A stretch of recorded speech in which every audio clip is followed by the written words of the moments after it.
a hard place. Like a wind from Goldland he sweeps by, blown far from his homeland in search of glory and honor. We walk in the garden of his turbulence. Welcome to Movie Joust. My name is Jesse Nussman, a film critic living here in Atlanta, Georgia. And with me, as always, fellow Atlanta film critics Jason Evans and Josh Sewell. Welcome, guys. Hello, hello. What, you're not going to make a cute quip? I mean, this is technically our second time starting this episode, and, you know, I don't like to artificially throw the clips in there, you know, the quips, I should say. I don't like to artificially throw them in there. I had a great Jurassic World one planned out about you guys getting your refunds for your trip to the park. Jason, you, like, actually... I didn't hear it at all. Park? Yeah. Well, neither were... world... me that on a podcast about Jurassic Park, we're having tech issues from the start. Yeah, very fitting. Very fitting. Yeah. And unfortunately, our audience won't get to hear that joke. But, as if you could already tell, we're going to be talking about Jurassic World Rebirth this week, or as I've been calling it, Jurassic World Reheated. We'll get to that in a little bit. But Josh and I saw this movie the other night, kind of Universal's big blockbuster of the summer. Jason, you avoided it because you decided to go to an actual functioning theme park. Yes, I was at Disney, yes. Wow. Really just throwing your weight behind another brand. The folks at Universal would be so disappointed. You were down in Orlando. You didn't even go to the Jurassic Park ride there. Guys, where should we begin? Because I think for this episode, we're going to let Jason kind of poke some questions at Josh and I about this movie. Josh, you know, this is an odd series to be talking about because you and I kind of were mentioning before the screening started, like, for as much as this is a pretty consistent, like, box office smash as far as a franchise goes, like the Jurassic movies, whenever they come out, they're always a huge hit.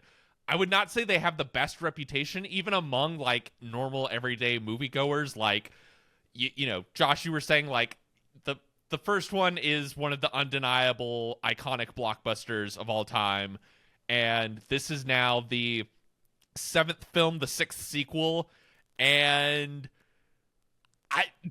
does anyone really feel that passionate about any of the other movies? Like, we're 1 for 7 in a series that seems impossible to get wrong.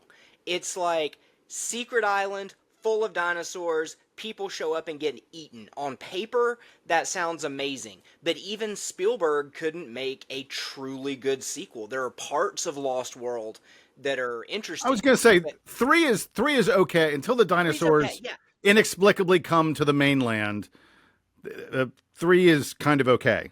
Yeah, and that's what I said. Like, the sequels, you have an undeniable classic, which is incredible, and then you have 6 fair to terrible movies.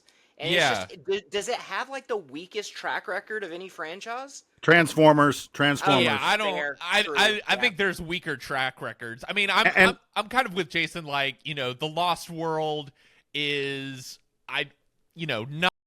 not that good, but it has stuff in it just because Steven Spielberg is directing it, so it has like a couple great set pieces in there.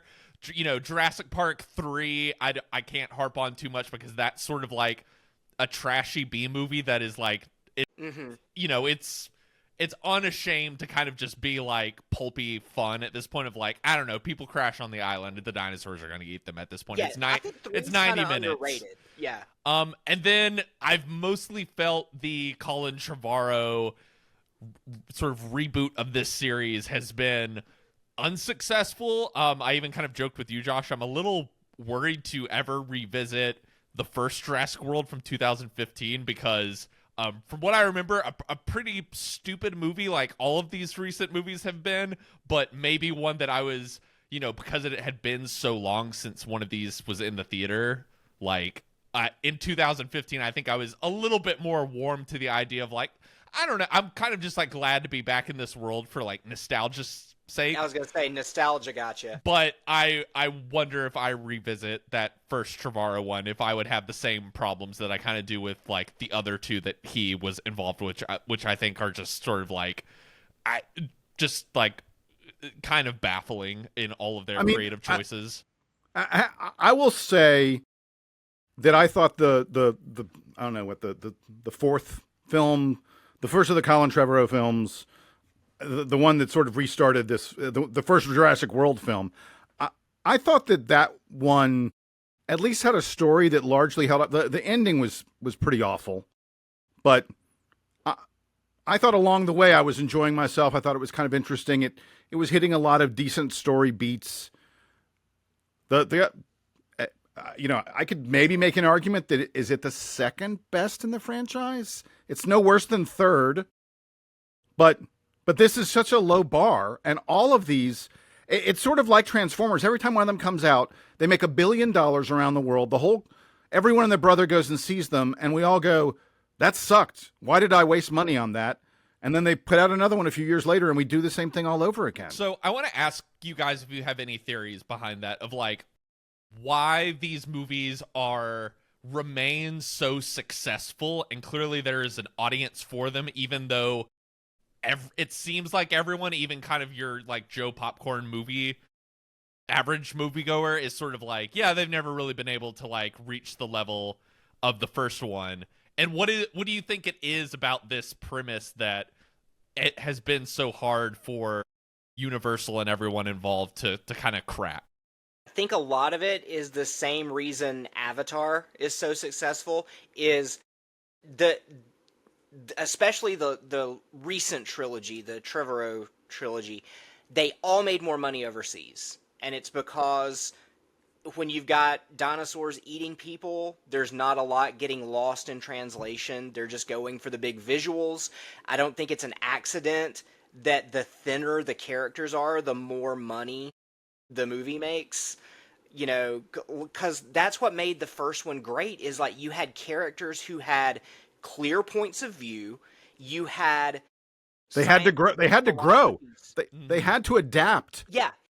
And you had different philosophies being adapted. They were all scientists who all loved this stuff, but they were coming at it from different places, so they had real conflicts. This might be a good segue into the latest installment, but I had to use IMDb to look up the characters' names to write the review. And they are some of the thinnest characters, the most non-existent characters I've seen in a really long time. Like, Scarlett Johansson is playing action Scarlett Johansson. Jonathan Bailey is playing dreamy Jonathan Bailey scientist. Mahershala Ali, the dude has 2 Oscars, and this movie completely wastes him. Like, that could have been literally any other actor. And I'm curious, Jason, if you have any theories yourself, because, I mean, like, the one thing that most comes to mind to kind of, like, transition us into the new one, like, there's at the core of the first movie, the movie has, all of these things it's about, from, it is a story about like learning to become a parent. It's, a story that is about kind of corporate greed and our like willingness as people to play God and the dangers of that. But it also, the appeal of that first one is the awe at the center of this like very childlike concept, which is like, what would it be like to see a dinosaur for the first time? And that even is, that's baked into the DNA of the movie, is it is about characters encountering dinosaurs for the first time, and both how unbelievable and incredible and awe-inspiring that is, while also how terrifying that is at the same time. And maybe part of what this series has struggled with is, as you make sequels to it, you can't redo that awe, and they've never found, I think, a good way. The Trevorrow movies flirted with it. Like, I actually think the idea of like the dinosaurs incorporated with like the real world is kind of an interesting idea, but even like Trevorrow never really went full towards that, and we just keep getting this sort of recycled story of, well, people go back to this one island that everyone knows is dangerous, and just gets themselves into the same bad situation over and over again.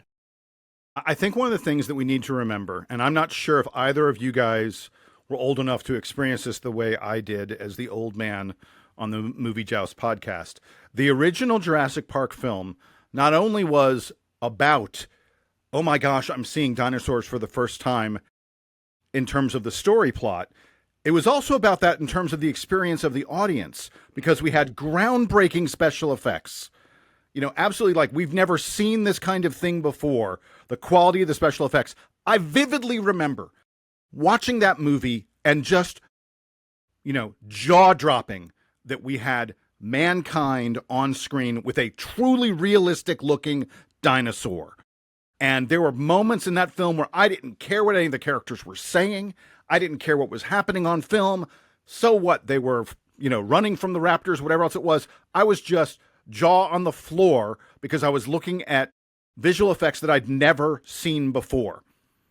Yeah, and it's really putting you're like, you are in the shoes of the character as you're watching Jason. Yes. And that's I think so much of what the magic of that first movie is, for like when you see it for the first time. And flash forward, you know, I don't know, what is it, 35 years later or something like that. 30 plus years 32, later. Yeah, 32, whatever the number is. I didn't have it off the top of my head. and that's just not something that the audience is going to be blown away by. Right. We know you can make the dinosaurs realistic now, but then like, what it's sort of, what do you do with the dinosaurs that now has to be the sort of interesting hook? Josh, did you have any other thoughts real quick? Yeah, I was gonna say, like, I was 12 when the original came out, so I was like perfect age to go and experience this magic. And as much as Jurassic Park is credited with revolutionizing CGI in movies, which it should be, it did. Like, this is sort of heralding the era we're in now. It's important to remember, and I just looked this up to double check, I did research, the number of actual CGI shots in the original Jurassic Park is 63. There are 63 CGI shots. Everything else is practical. And I think that makes a big difference. When you see in, especially this latest version, there is never any real sense that these characters are in danger. They're running from a green screen. You know, there's nothing, even in the scenes where you have a character reach out and touch a dinosaur, it just kind of looks like they're, you know, touching like a wall Pier or 1 table or something, you know? And it's, we really have, you know, everybody talked about how, you know, comic book movies and superhero movies change the game. I think we're in a world now where we're going to start seeing video games change how movies are told. Every part of this movie feels like video game characters leveling up. Okay, we achieved getting the blood from this dinosaur. Now the next level is finding this dinosaur. Oh no, now our characters are rushing down a river from a T-Rex. It's very episodic and very video game level because it's easy for people with no attention span to follow.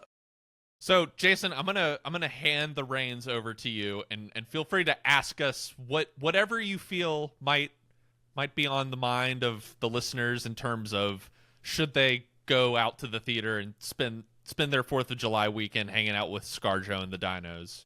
Well, this is probably the part where I remain silent, because you guys, you already have told me all I need to know, which is, don't bother. It's a crappy film. I mean, my first question was going to be, does this film finally give us a story and characters that are worth caring about, where you become enveloped in it a little bit, as opposed to just throwing a bunch of CGI dinosaurs up on the screen and having them terrorize folks? Because I long for a story like the former, but you already told me I've got a story like the latter. Yeah, and I maybe had like a little bit of hope because it's David Koepp, who, exactly. That's what I thought as well. Yeah, accomplished screenwriter, like, coming back. He wrote the first one, I believe, was also involved in writing the second one. But it was moving away from the Colin Trevorrow take, and it's directed by Gareth Edwards, who, is he like the best director who hasn't yet made like a great movie? Like, going into each one being like, this guy's really talented. He did the 2014 Godzilla movie. He did Rogue One, did The Creator. I would argue Rogue One is a pretty great movie. Well, and say One's that good. he directed Rogue One in quotation marks. Yeah, Yeah. A that's lot true. of that That's- movie got yeah. changed. His best movie also had Tony Gilroy come in and like restructure a lot of it. Yes. You know, and I will say He's at least, well, I'll say this about him. Gareth Edwards at least is ambitious, and like The Creator, which is not a great film, at least is ambitious Yes. in terms of the storytelling ideas in it. And it's sad to hear that he has no ideas for this one. Well, I think he proves to have been a smart choice to kind of helm one of these installments, because I think what Gareth Edwards does really well is scale and a kind of bigness that really lends itself to, you know, going to a multiplex and seeing on like a 50-foot screen. And I think this movie is definitely like way better directed, at least from like a set piece standpoint, than the last couple Jurassic Park movies have. And I think he gets a couple pretty, you know, stunning action set pieces out of this movie. But the real problem, I think, is the script, which really is just sort of reheated leftovers of stuff you've seen in every other Jurassic Park movie, from we got to go back to the island, to like, what if you had mercenaries on the island with guns, to what if there's a family But that now gets... they're the heroes. Right. What if you had a family that gets stuck on the island? It's like, that was Jurassic Park 3. Okay, what if you had like mutated dinosaurs from the sort of, you know, biological